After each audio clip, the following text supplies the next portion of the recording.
Should Coach Whittingham have put in Nate Johnson after Bryson Barnes had started to struggle in the Rose Bowl? We're talking about it on today's Locked On Utes. You are Locked On Utes, your daily podcast on the Utah Utes. Part of the Locked On Podcast Network. Your team every day.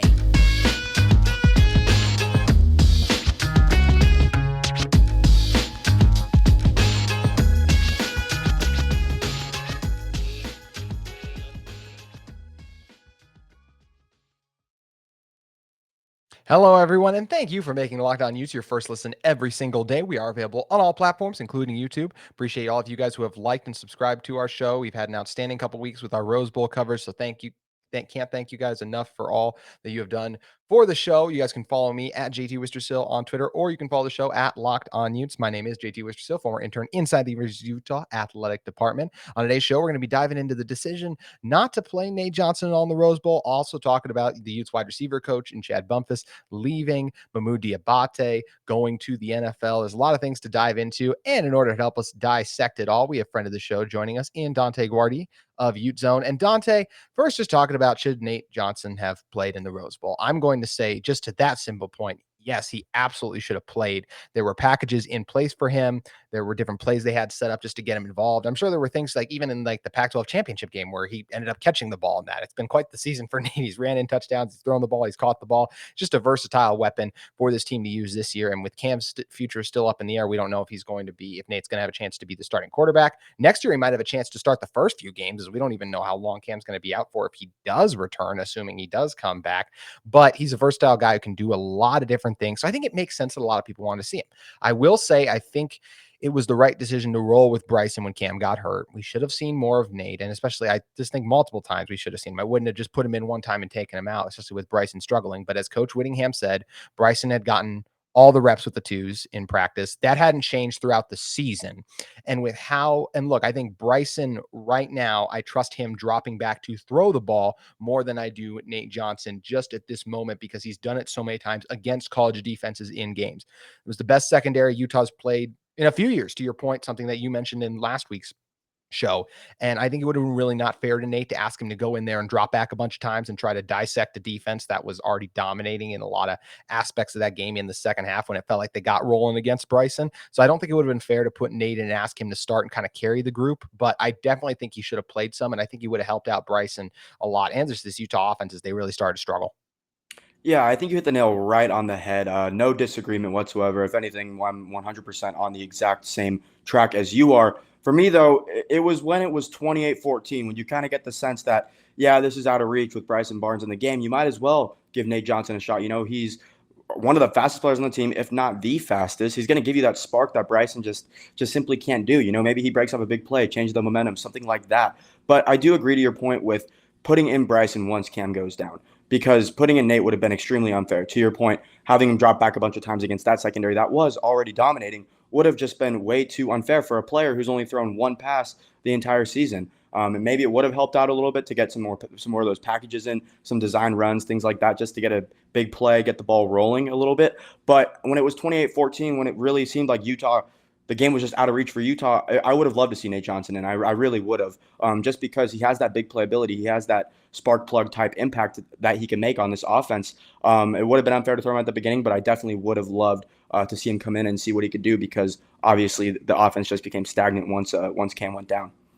Really did become stagnant. And I do think it would have been fun just to see some of those in those opportunities to not just have Nate run the ball, but maybe even one play everyone's expecting him to run, you leave him in and then have him drop back and just see what he is able to do and see if, look, maybe the defensive backs are maybe a little more lax and one of the Utes receivers is able to create separation on the outside, something they struggled with for a lot of the game. But as you were saying, Nate is a guy who can do a lot of different things, and his versatility might have helped out there. I think a lot of people this week just talking about Bryson have really been piling on Bryson. And look, Bryson did not perform well, but let's not act like everyone else on Utah was executing either. The Penn State defensive line won their matchup against the Utes offensive line in a lot of different instances in this game. The Utes wide receivers on the outside, I felt like they struggled to create separation a lot in key moments.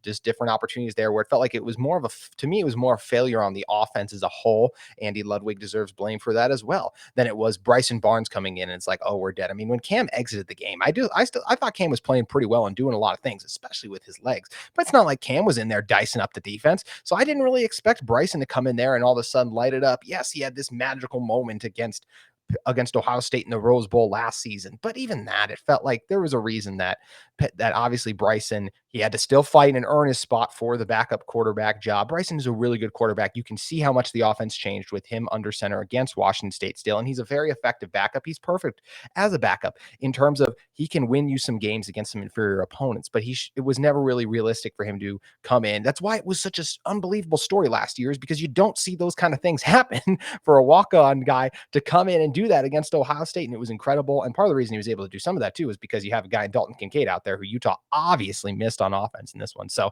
I felt like Bryson was put in a tough spot. No, he did not. He made a bad interception. No, he did not play particularly well, but I think there's a lot of reasons that he didn't play well that aren't just on him. Yeah, to put the blame on Bryson completely is just ridiculous. First and foremost, you saw the way Cam was playing. I mean, half of his yards came on that one long pass. That was kind of a fluky pass to begin with. Extremely underthrown. Yep. Devon made a nice adjustment to the ball, and the corner safety, whoever it was, kind of tripped on his own feet and just wasn't there to make a play. So, I mean, that's where half your yards are coming from a kind of broken play that was not really executed the way Utah would have loved it to be executed. So to put the entire blame on Bryson is just simply unfair. It's simply unfair. Like you were saying, receivers weren't creating a lot of separation. I thought Andy Ludwig did him absolutely zero favors. I thought he could have definitely called a much better game in terms of just game script, when to run, when to pass, not necessarily the plays themselves, because Penn State had just had everything read like a book.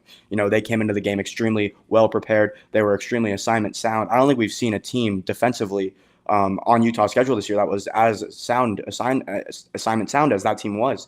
You know, they had everything read like a book. It was ridiculous, the amount of separation that Utah was unable to create against that secondary. I've never seen anything like it before, especially not this season, especially not with a Utah team that has the talent that this one does. So hats off to Penn State. Manny Diaz came in with a really good game plan. James Franklin did as well. And I mean, on the other side of the ball, Sean Clifford was just absolutely manipulating Utah's DBs left and right with his eyes. I mean, it wasn't even really the receivers. The receivers did a fine job, but Sean Clifford especially was just absolutely slicing and dicing this Utah defense, unlike we've seen a quarterback do this season, I would say. I mean, even Caleb Williams was a lot more broken plays, kind of in the backfield doing his thing, juking out players and kind of throwing guys open, whereas Sean Clifford was doing everything in the pocket. He was keeping it very compact, I would say, and just kind of doing everything with his eyes, just mixing it up and getting everyone involved. You know, we saw a bunch of different guys get involved for Penn State. Mitch Tinsley scored a touchdown. Lambert Smith scored a touchdown. So props to Penn State. You know, props to Penn State. That's the main storyline for me. They just played a really good game. Their defense was assignment sound. Sean Clifford made all the right reads, all the right decisions. As much as it was unfortunate to see Utah go out with a loss, it was nice to see Sean Clifford go out with a moment like he did, because he's been a player that's gotten a lot of slander throughout his career for no good reason. You know, there's been a lot of guys, a lot of pundits kind of who bag on Sean Clifford a good amount, and it was nice to see him get that moment because he really wanted to play in the Rose Bowl. I said it when I came on this show right after the matchup was announced. Like, he posted on his Instagram like a video of him at like the Rose Bowl when he was like 7 years old, like right after the matchup got announced. So he was really excited to be there.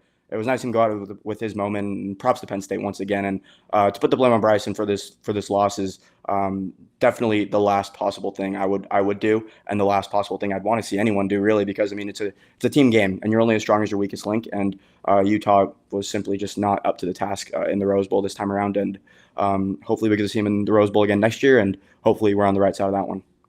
Especially for those of us who love college football, I think it is so great that you have those guys where they still see this game how I think a lot of the fans use it, where a lot of players do opt out. And it's nothing against those players who do opt out. But obviously, as fans, we want to see everyone, the best of the best, play in the Rose Bowl. So it gets us excited when we care about the game as much as the players who do want to be in there and playing it. And once again, that's not a shot at anyone for opting out. It's just cool to see those kind of moments for a guy in Sean Clifford who really dreamed about getting in this moment, and it mattered so much for him.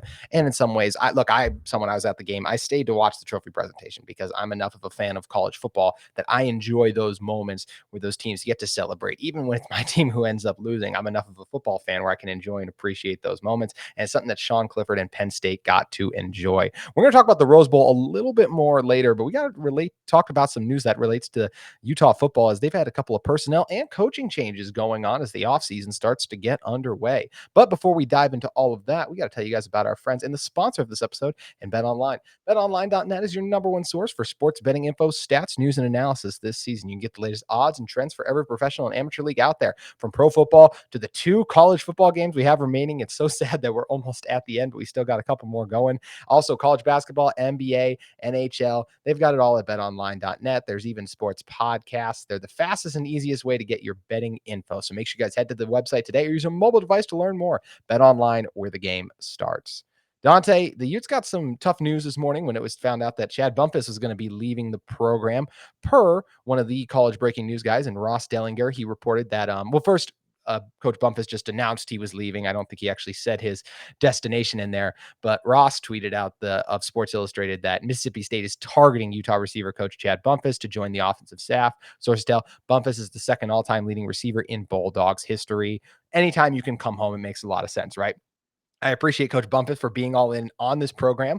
Unlike, I look at a guy like Mario Cristobal and everything that kind of transpired there when he had the opportunity to go home, and kind of the weird way it all played out. But just look at his tweet. You can see how much it meant to him to get an opportunity with Utah. He has a great relationship with the coaches. He had a nice, Jim Hardy gave him a nice post, and they kind of had a nice little moment in one of the Rose Bowl photos too that I thought was really cool. And he's only been here for 2 years, but man, did it feel like he made quite the impact. I feel like guys like Devon Vele, you got to credit Devon for how he bought in and evolved his game, but Coach Bumphis, I think, deserves a lot of credit for that. Look at guys like Money Parks, Jalen Dixon have one of his better seasons with the team this past year. And look, there's a bunch of young receiver talent that Coach Bumphis helped bring into Utah that, look, I mean, I guess we're going to see more transfer windows and things like that open. So maybe some of those guys will want to follow him. At the moment, they're still going to stay with the team as far as we know. So I think he deserves a lot of credit for helping build those guys and developing a lot of the players. But just a guy who seemed like he was one of the, just brought a lot of joy to this room, a lot of passion, a lot of energy. And I think he's really going to be missed on the offensive side of the ball because he was only here for 2 years and still made quite the impact. Yeah, there's certainly no hard feelings with this move. Like you said, going back home, the second leading receiver in Bulldogs history. If anything, I mean, that's a great move for him. Gotta be happy for him. I mean, that's like putting into perspective, like myself or you getting a job opportunity to go be the wide receivers coach at Utah. That would be a huge opportunity. Doesn't matter what school it is. I'm very qualified for. I'd like to throw in there first. Of course.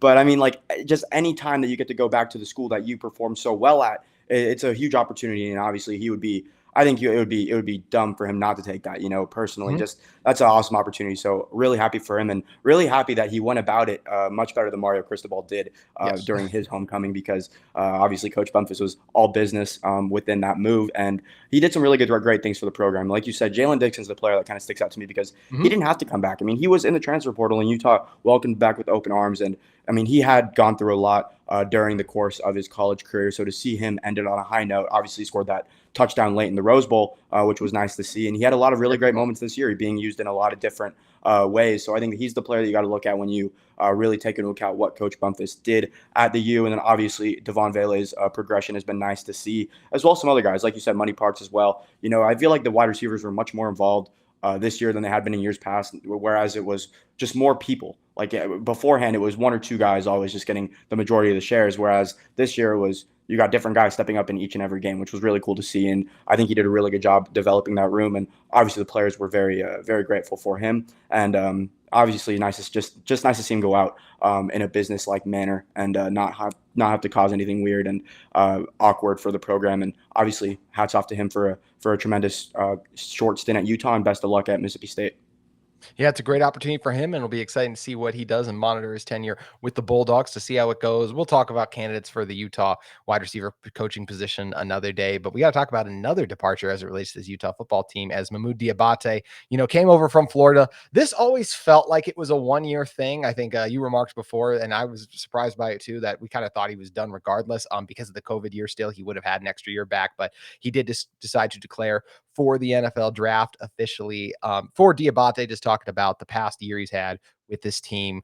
There were a lot of ups and downs, I think we would say overall, but he did a really good job, I thought, in some key moments, providing pressure, still made some big time hits, some big time stops. 58 total tackles on the season, 32 of those solo, 5 sacks, a forced fumble too, was able to defend 1 pass. I think he struggled more in coverage, I would say, than he did in terms of stopping the run. Was still over aggressive in a couple times and cost the Utah defense. But hey, he's also a reason a lot of the times this season had a strong red zone defense. I look at the Oregon State game; he was instrumental in a couple of those stops when he just can pin his head back and go. Not just in terms of as a blitzer, but also just in terms of like when he knows another team's going to be running the ball and he sees exactly where the play is going to happen. When he uses that speed and strength combination, he's a really tough linebacker. And I think it'll be interesting to see what his NFL future holds. I think personally, he's going to kind of go back to that outside linebacker mold. I'm sure there'll be a little concerns with maybe the height aspect of things there, but I just think his speed off the edge is where he's best at. And this past season for Utah, I still think he did a lot of nice things. And I think he was a key contributor for this team. And I think when you look at like just what the expectations were when he came over,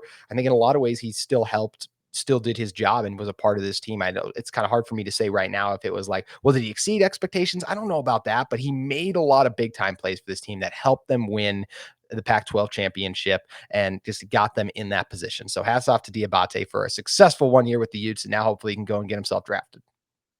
Yeah, when you think of grad transfer, it's usually 1 year, but with Diabate, apparently he had another year of eligibility to use, didn't use it. So props to him for a good college career. You know, he did his thing at Florida, made some tremendous plays for the Utes over this past season as well. But when he first transferred here, a lot of people were looking at him as kind of that Devin Lloyd replacement. And when I actually broke down his overall profile and his film, really, that wasn't really apparent to me. I kind of looked at him as more of the Mika Tafua replacement. I kind of looked at him and Gabe Reed together, kind of trying to mimic what Mika Tafua did the season prior, which was he had 88 pressures. 88 total pressures is a fantastic number. That's A1, just top tier pass rushing production. So I thought with him and Gabe Reed both there, they could kind of mimic that. And I think they did just that. I think they did a fantastic job off the edge. Gabe Reed led the team in pressures. Mohamoud Diabate led the team in sacks. So, I mean, you kind of got what you were looking for. You kind of got what you wanted. And you look at the Pac-12 championship game, countless pressures, countless sacks. You look at the Oregon State game, like you said, against the run. I think he had 5 tackles for losses, something like that. A very good number to have. So he had a very good season. I'd say he met expectations in my book. And I mean, when you look at just the length that he provides and the speed that he provides off the edge, he could totally make an impact on an NFL roster. It'll be interesting to see how he goes about the combine, because I do think that he could be one of those players who ends up moving up draft boards during the combine just because he should test well. He's definitely quicker than most defensive ends, definitely quicker than most linebackers. He's got some good length as well. So definitely more of a combine guy than a film guy, I'd say. And then when you look at that in the NFL, it's going to be interesting to see how that projects, because you really never know with these players, especially on the defensive side of the ball. It just depends on the scheme, depends on just how they fit. And I think that he's a player that has a tremendous blend of length and athleticism to him, and I could totally see him making a positive impact for a team. But as for his Utah career, I'd say he met expectations and did a very good job manning that versatile role as kind of an off-ball linebacker and a middle linebacker at the same time. And just stoked for the future, you know. I mean, obviously he had a great career, but it's going to be interesting to see how we replace him and retool, not rebuild. You're right. It wasn't fair of people kind of coming to the season to look at him in a vacuum and be like, oh, this is the Devin Lloyd replacement, because they were different players. And I think they contributed in very different ways.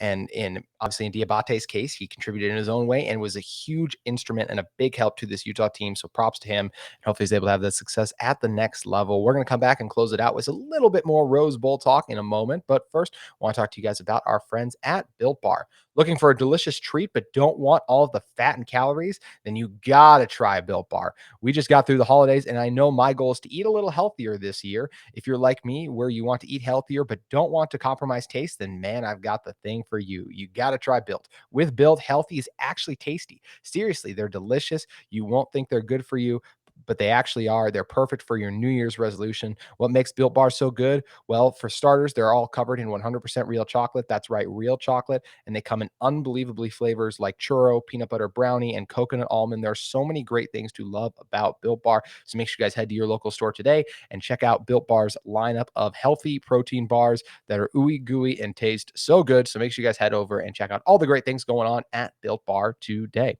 All right, Dante, coming back into this one. We've talked about the Rose Bowl a little bit, but I think overall we had you on last week. You thought it would be a little bit of a lower scoring game.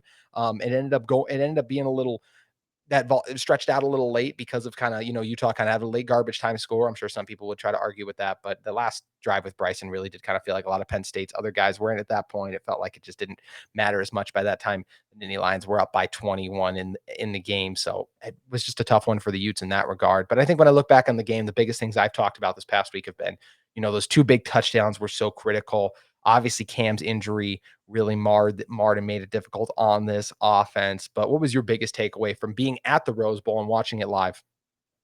Yeah, just the chunk plays. I mean, even that drive that put Penn State up 14-7, I think that he had Sean Clifford had 2 or 3 passes of 20 plus yards, something like that. So I mean, he just did a really good job slicing and dicing this Utah secondary in a way that, like I said, I haven't seen them be sliced before. Like I said, when they have been at fault, it's been just a lot of Caleb Williams spinning in the backfield, extending plays, and when the defensive line can't get pressure after 7-8 seconds, somebody's bound to get open. Whereas this time around, it was just Sean Clifford really looked like an NFL quarterback, really confident in his arm, really confident in everything he did. And Penn State's offensive line did a pretty good job blocking as well. I know Utah got back there. I think we had 3 sacks and 7 tackles for losses. So did a fine job in that department. But like on those early downs when we were kind of expecting Penn State to lean more towards the run and they would end up passing, Sean Clifford did a really good job of using his eyes and just manipulating this defense. And then, like I said, the 2 chunk plays, the 87 and the 88-yard touchdown, obviously not super helpful.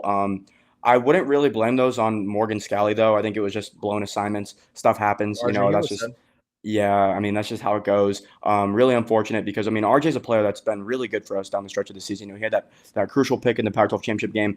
And I would just hate to see people kind of paint his Utah career with this one game because he was so much more than that. Yes. He had a very good season. This one game does not define him. So, as I said, I would not like to see fans try to paint the picture of the Rose Bowl being the defining moment in RJ Hubert's Utah football career because it simply wasn't. I look back at the pick that he had against USC, and sure, that you could say the game was kind of out of hand at that point, which it kind of was, but I think that was the real nail in the coffin in that game. That was the real moment that I think solidified for a lot of us that Utah was going to be back-to-back Pac-12 champions. And he had a lot of other good moments throughout the year as well. So I would hate to see people bag on him for just a couple of bad plays because it really just was a couple of bad plays. Outside of that 87, 88-yard touchdown, Utah's defense played fine. They really played fine. I mean, teams are going to score on drives. That's just how football goes. But, I mean, 35 points and you give them an 87 and 88-yard touchdown. Without both those plays, they only scored 21 points. So to put it into short words, I mean, just simply put, chunk plays killed us. That's the main takeaway for me. And I think that should be the main takeaway for everyone else as well, because without those 2 plays, the game would have been a lot closer. Who knows? Maybe Utah squeaks out a W or something, but the chunk plays are just what killed us. And that was kind of the downfall of Utah's defense over the entire course of the year. Like if you look back at the games where things just didn't go right, it was chunk plays. The ones that come to mind is DTR having that 70-yard drag route. I mean, he's running like 1 yard past line of scrimmage, turns out for 70. That was kind of the nail in the coffin in that game. And then against Florida, not necessarily the nail in the coffin, but Anthony Richardson going like 0 to 60 within a second and just burning us down that sideline for that 45-yard touchdown.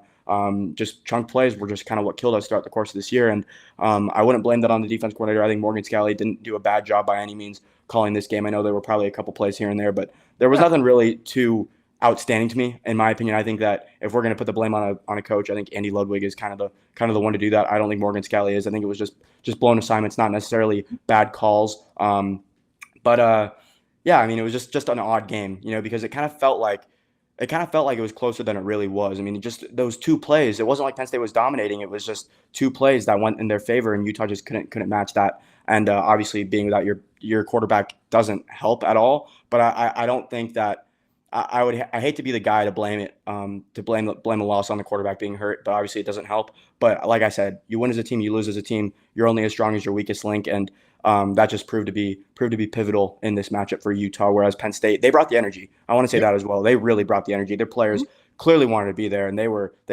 extremely excited. So I was glad that Utah was able to play a program like that, not like Ohio State where they got guys opting out left and right, stuff like that. So hats off to Penn State. They played a tremendous game. They clearly wanted to be there. They brought the energy, and James Franklin came in with a tremendous game plan, and they executed it to a T. So hats off to them, as I've said.